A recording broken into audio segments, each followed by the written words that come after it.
Donc grand C4 Picasso avec suspension pneumatique défaillante. Message qui s'apparaît sur le tableau de bord, et quand on récupère le véhicule, il est souvent descendu au maximum. Donc les 3/4 du temps, c'est un problème de suspension qui fuit. Je vais vous faire voir comment faire. Premièrement, on met le contact, on démarre le moteur si nécessaire et on remonte les suspensions au maximum. On entend le compresseur là, qui se met en route, on va le remonter au maximum. Donc moi le véhicule, j'arrivais même plus à le lever. Donc ce que j'ai fait là, j'ai calé les deux roues avant. J'ai mis un cric à gauche pour le soulever, un cric à droite pour le soulever. L'emplacement du cric est bien précis. Petite flèche ici. Attention, les chandelles à droite et à gauche, ça passera pas, ça cassera. Et ce que j'ai fait ensuite, donc j'ai pulvérisé du spray de détection de fuite. Donc j'en ai mis sur les l'amortisseur de droite et sur l'amortisseur de gauche. Et là, j'en vois, il suffit d'attendre un petit peu. Voilà, ici c'est flagrant, ici ça fuit. Donc celui-là a une fuite. Et encore, on n'est pas sous pression. Donc je vais redescendre un peu mes crics pour mettre les amortisseurs sous pression. Et ça va se voir tout de suite, je pense que ça fuit. Celui-là, c'est moins flagrant. Donc voilà, j'ai redescendu le cric pour mettre l'amortisseur sous pression. Et là, c'est flagrant. Les petites bulles comme ça, c'est que ça fuit ici. C'est poreux. Donc je vois que devant, je suppose que derrière, ça doit être pareil. Donc on va pouvoir changer les amortisseurs. Donc là, ce qu'on va faire sur le principe, descendre les crics, descendre la voiture. Donc la suite gauche, c'est flagrant. Grosse fuite à ce niveau-là. Donc celui-là, il fuit complètement, il est complètement mort. Donc c'est celui de gauche, en ce qui me concerne. Donc on a descendu les crics, on descend la voiture à son maximum. Donc les crics sont descendus. Là je vais descendre la voiture à son maximum. Voilà, là donc ça porte pas sur les crics surtout. Et je vais verrouiller. Voilà, la stabilisation automatique là, elle est verrouillée. Donc là, contact coupé, clé enlevée. On vérifie que le petit truc du frein à main là soit bien éteint. La porte fermée. On sort du véhicule, on attend généralement 3 minutes, c'est une règle pour les calculateurs. Et donc maintenant on peut débrancher la batterie. Voilà. Tac. Voilà. La batterie est débranchée, c'est bon. Côté cric levé à fond, enfin cric levé une bonne hauteur. Là j'ai mis une chandelle en sécurité au niveau du bras de suspension. Ne mettez absolument rien à côté du cric, là. Vous allez passer à travers, c'est sûr. Ça, il n'y a que dalle, c'est de la petite tôle. Donc à la limite, n'hésitez pas à aller prendre sur le bras de suspension. Idéalement, sinon vous pouvez mettre des roues ou des cales un peu plus loin. Cale de bois en dessous, là, ça serait l'idéal. Donc voilà, l'amortisseur était complètement replié. On va commencer par déconnecter. Alors on dégrave ce petit tuyau d'air là, celui qui est là. La graffe, on retire tout simplement. Et l'amortisseur, il suffit de le tourner d'un quart de tour pour le descendre. Voilà, je vais vous faire voir comment enlever le tuyau d'air maintenant. En ce qui me concerne, voilà les deux neufs. J'ai acheté sur un site où il y a de super bons retours apparemment. Enfin, il y a pas mal de bons retours. On va pas les citer, c'est Amazon. Je mettrai des références dans la vidéo. Et donc, voilà le petit clip qui permet de fixer le tuyau d'air. Donc, sur le principe, pour enlever le tuyau d'air, soit on appuie juste là avec un petit tournevis plat. Il suffit d'appuyer dessus et tirer sur le tuyau après. Ou sinon, moi personnellement, je fais ça avec un démon de clips. Là. Ça permet d'appuyer des deux côtés en même temps. Donc, dans tous les cas, appuyer et tirer sur le tuyau. Allez, donc tout est monté. Le tuyau d'air, on pousse. Voilà. Donc là, ça vient tout seul. Donc, il suffit de pousser. Ça roule. Et donc maintenant, il s'enlève, il se déboîte complètement. Il est parti, on peut l'enlever. Bon, allez, on va expertiser un peu la bête en envoyant de l'air dedans. Au maximum. Hop. Un petit coup de bande magique. Le tour.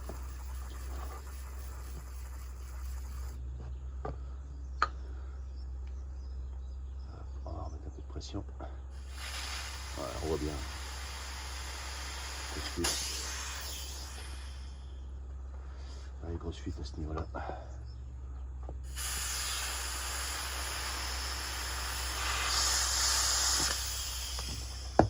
sur en haut aussi. Donc, on enlève sa ligne de protection.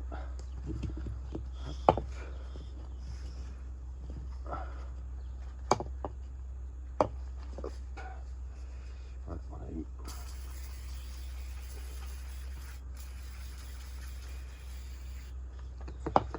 Je pense qu'il y a aussi un problème par là.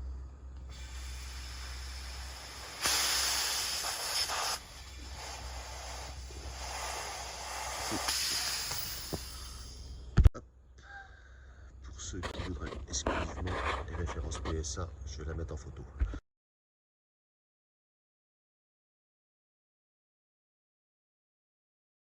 Donc sur le principe du montage nouvel amortisseur, on voit qu'il y a deux petits picots ici, un, deux ici. Donc pour le montage de ce côté droit, là, on va laisser la prise d'air à droite, on va l'enfoncer dedans et on va le tourner d'un quart de tour pour que la prise d'air revienne bien comme il faut ici. Tout ça pour que quoi? Je le retourne à l'envers. Ce petit picot là qui se trouve en dessous, en vérité, donc quand je le retourne, il va se retrouver à l'avant du véhicule. Je vais vous faire voir en dessous à quoi ça correspond. Donc les deux petits picots du dessus que je disais. Donc il faut qu'il y en ait un devant. Pardon, les deux petits picots, enfin il y en ait un devant et un derrière. De telle façon à ce qu'on va rentrer ça, comme ça et on va tourner d'un quart de tour. Ça va venir verrouiller la tête d'amortisseur. Et pour le dessous, donc le picot du dessous, voilà, donc doit se retrouver vers l'avant. Voilà, ça marche. On va y aller. Bon allez, je vais essayer de filmer. Donc pour l'amortisseur de gauche, la petite sortie d'air, on va laisser à droite.